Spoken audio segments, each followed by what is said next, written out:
Hello everyone, నమస్తే. Welcome to అదిరేటి రుచులు. ఈరోజు మనము కట్టె పొంగలి ఎలా తయారు చేసుకోవాలో తెలుసుకుందాము. దీన్నే కట్టె పొంగలని, వెణ్ పొంగలని అంటూ ఉంటారు కదా. ఈ కట్టె పొంగలి పండగలప్పుడు ప్రసాదంగా, అలాగే గుళ్ళల్లో నైవేద్యంగా పెట్టాలనుకున్నప్పుడు చాలా తక్కువ టైంలో ఈజీగా తయారు చేసుకోవచ్చు. అలాగే ఈ కట్టె పొంగల్ని బ్రేక్ఫాస్ట్ అయినా, లంచ్, డిన్నర్ దేంట్లోకైనా సరే చాలా ఫాస్ట్గా తయారు చేసుకోవచ్చు. నోట్లో వేసుకుంటే వెన్నెలా కరిగిపోయే కట్టె పొంగలి ఎలా తయారు చేసుకోవాలో తెలుసుకుందాం. ఇప్పుడు ముందుగా నేను ఒక గిన్నెలోకి 1 కప్పు బియ్యం తీసుకుంటున్నాను. ఇవి మామూలు బియ్యమేనండి. మీకు కావాలంటే రేషన్ బియ్యమైనా తీసుకోవచ్చు. 1 కప్పు బియ్యానికి ఇక్కడ 1/2 కప్పు పెసరపప్పు తీసుకుంటున్నాను. ఈ బియ్యం పెసరపప్పు ఏమీ నానాల్సిన అవసరం లేదండి. కుక్కర్లో పెట్టేస్తాం కదా, సరిపోతుంది. 2 సార్లు వాటర్ వేసి బాగా క్లీన్ చేసుకొని పెట్టుకుందాము. వాటర్ మొత్తము డ్రైన్ చేసేసి కుక్కర్లోకి తీసేసుకుందాము. మనం ఏ కప్తో అయితే తీసుకుంటున్నామో నేను అదే కప్పుతోటి 4 కప్పుల వాటర్ యాడ్ చేస్తున్నాను. మళ్ళీ కావాలంటే మనము యాడ్ చేసుకోవచ్చు వాటరు. ఇలా 4 కప్పులు వాటర్ తీసేసుకున్న తర్వాత స్టవ్ మీద పెట్టేసుకుందాము. అందులోకి ఈ అన్నానికి సరిపడినంత సాల్ట్ ఇప్పుడే వేసేస్తున్నాను. తర్వాత ఇందులోకి సన్నగా పొడవుగా కట్ చేసి పెట్టుకున్న పచ్చిమిర్చి ఒకటి కట్ చేసి వేసుకున్నాను. ఇలా కాస్త వాటర్ బాయిల్ అయిన తర్వాత కుక్కర్ మూత పెట్టి మీడియం ఫ్లేమ్లో 2 విజిల్స్ వేయించుకుందామండి. సరిపోతుంది. 2 విజిల్స్ అయితే అన్నం మెత్తగా ఉడికిపోతుంది. చూడండి, విజిల్స్ వచ్చేస్తున్నాయి కదా. ఇప్పుడు 2 విజిల్స్ వచ్చేసాయి. స్టవ్ కట్టేసుకుందాము. ఆవిరి మొత్తం పోయిన తర్వాత మూత తీసి ఒకసారి చెక్ చేసుకుందాము. అన్నము మెత్తగా ఉడికిపోయింది.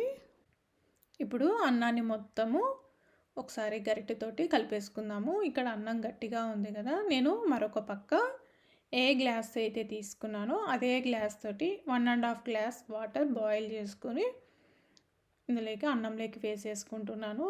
ఎందుకంటే ఈ అన్నము చల్లారిన తర్వాత కూడా గట్టిగా అవుతుంది కదా, అందుకోసము కన్సిస్టెన్సీకి తగ్గట్టు వాటర్ యాడ్ చేసుకుందాము. ఇలా అన్నాన్ని మొత్తము ఒకసారి కలిపేసుకున్న తర్వాత ఇందులోకి 1/2 టేబుల్ స్పూన్ మిరియాల పొడి కూడా వేసేసుకొని బాగా కలిపేసుకుందాము. నేను స్టవ్ అనేది బంద్ చేయలేదండి, లో ఫ్లేమ్లోనే పెట్టేశాను. ఇలా అన్నాన్ని మొత్తము గరిటెతోటి కలిపేసుకుందాము. తర్వాత మరొక పక్క ఇందులోకి పోపును రెడీ చేసుకుందాము. బాండ్లీలోకి 2 టేబుల్ స్పూన్ల ఆయిల్ వేస్తున్నాను. మీరు కావాలంటే పోపుకు మొత్తం నెయ్యి అయినా వాడుకోవచ్చు. నేనైతే ఇక్కడ ఆయిల్ కూడా యాడ్ చేస్తున్నాను.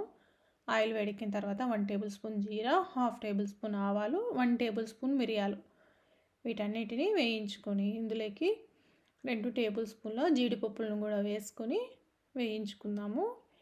ఈ జీడిపప్పులు కాస్త వేగిన తర్వాత ఇందులోకి సన్నగా పొడవుగా కట్ చేసి పెట్టుకున్న పచ్చిమిర్చి, అలాగే సన్నగా కట్ చేసి పెట్టుకున్న అల్లం ముక్కలు, ఇవన్నీ కాస్త ఫ్రై చేసుకున్న తర్వాత ఇందులోకి ఒక ఎండుమిర్చి, అలాగే ఒక రెమ్మ కరివేపాకు కూడా వేసుకొని ఈ పోపును మొత్తం ఫ్రై చేసేసుకొని పొంగల్లోకి వేసేసుకుందాము. తర్వాత ఇందులోకి 1 టేబుల్ స్పూన్ నెయ్యి యాడ్ చేస్తున్నాను. వీటన్నిటిని వేసి ఒకసారి బాగా కలిపేసుకుందాము.